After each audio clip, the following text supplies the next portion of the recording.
Hello my dear friend, welcome to the session of wellness wonder and learning. आज हम बात करेंगे कि मेडिटेशन क्या है और मेडिटेशन क्यों करना चाहिए, उससे क्या फ़ायदे हैं। माय डियर फ्रेंड, कभी भी मेडिटेशन को, ध्यान को साधारण मत समझना। ये एक ऐसी क्रिया है जो आपको टॉप 1% लोगों में शामिल करती है। इस पूरे ब्रह्मांड में 1% लोग ही टॉप कैटेगरी में आते हैं। और जब आप ध्यान करते हैं, मेडिटेशन करते हैं, तो आपको यह टॉप 1% लोगों में शामिल करवाती है।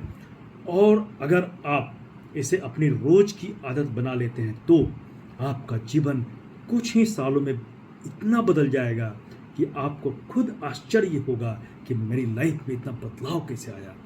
इसलिए मेडिटेशन को एक दिन के लिए भी न छोड़ें। मेडिटेशन से हम अपने लाइफ को ट्रांसफॉर्म कर सकते हैं। मेरे फ्रेंड, मेडिटेशन का मतलब सिर्फ आंख बंद करके बैठना नहीं है, बल्कि मेडिटेशन ध्यान की एक ऐसी अवस्था है जब आप अपने सभी विचारों को खत्म करके किसी भी चीज को पूरी तरह से महसूस करते हैं। होलनेस मतलब अगर आप खाना खा रहे हैं तो उस वक्त आपके मन में कोई विचार नहीं आ रहा है और सिर्फ आप अपने खाना खाने को ही पूरी तरह से महसूस कर रहे हैं। यही है मेडिटेशन। और ऐसे ही और मेडिटेशन के बारे में हम जानकारी हासिल कर मेडिटेशन को समझें। मेडिटेशन क्या है? मेडिटेशन के बारे में गलत धारणा भी है। मेडिटेशन एक पर्टिकुलर सोच को महसूस करने की स्थिति है। मेडिटेशन में आप सिर्फ एक विचार ही महसूस करते हैं और उसे उसमें आप जीते हैं, तभी आपका ध्यान लगता है। जब हम ध्यान करने बैठते हैं तो हमारे मस्तिष्क में बहुत से विचार आते हैं चले जाते हैं, आते हैं चले जाते हैं, और हम फिर थोड़ी देर बाद उठते हैं तो फिर लगता है कि ये क्या हुआ। हम समझ ही नहीं पाते क्या होता है। माय डियर फ्रेंड, जब हम प्रैक्टिस करते हैं, धीरे धीरे इसमें गहनता में उतरते हैं, तो हमारे मस्तिष्क से ये विचार जो है, ये सोच जो है, धीरे धीरे कमती जाती है और एक ऐसी अवस्था आती है जब हम इन विचारों को दूर कर पाते हैं और सिर्फ एक ही विचार हमारे मन में रहती है। जो भी विचार है उसी को हम जीते हैं, उसी को हम महसूस करते हैं, तो हमारा ध्यान लग जाता है और फिर हमारा ध्यान नहीं टूटता है। मतलब कि आप अगर कोई काम कर रहे हैं तो सिर्फ उसी काम के बारे में हमारे दिमाग में बातें महसूस होनी चाहिए।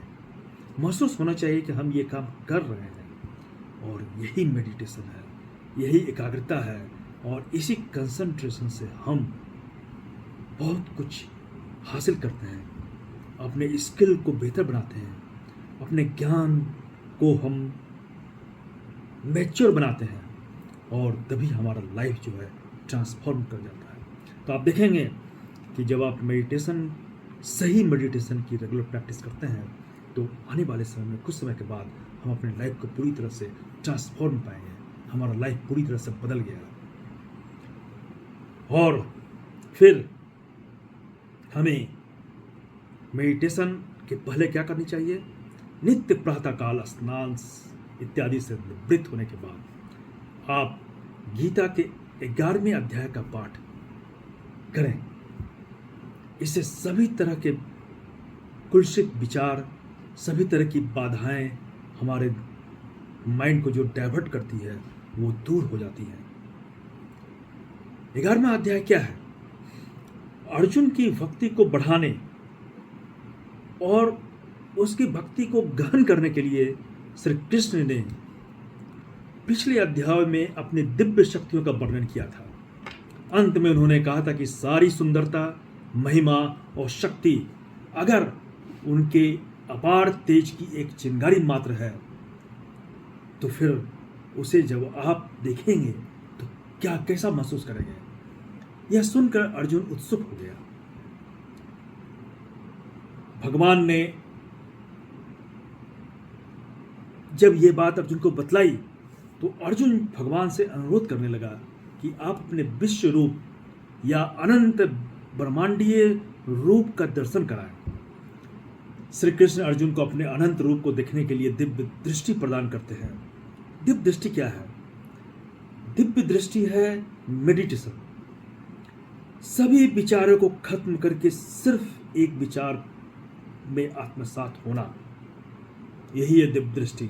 और जब तक हम सभी विचारों को खत्म करके एक ही विचार में अपने आप को आत्मसात नहीं करते हैं, तब तक हम उस दिव्य शक्ति को नहीं देख सकते हैं।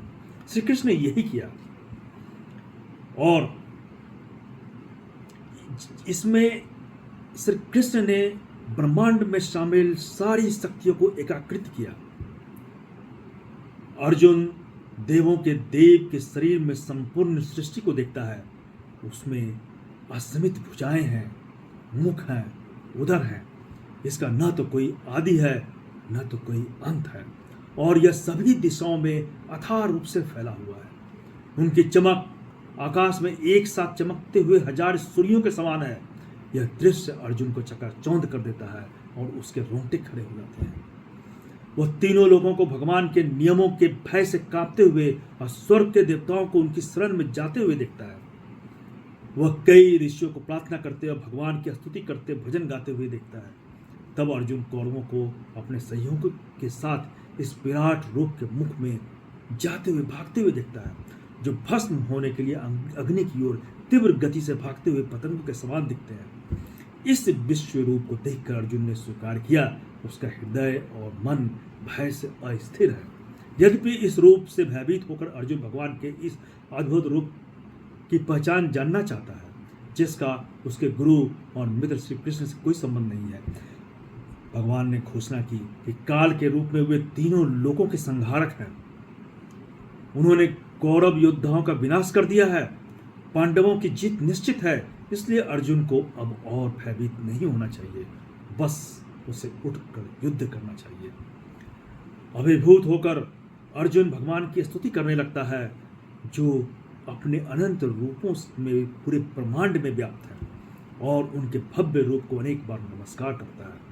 वह श्री कृष्ण से किसी भी प्रकार के अपराध और अनादर के लिए क्षमा भी मांगता है, जो उसने अज्ञानता में उन्हें मात्र मनुष्य समझकर किया हो।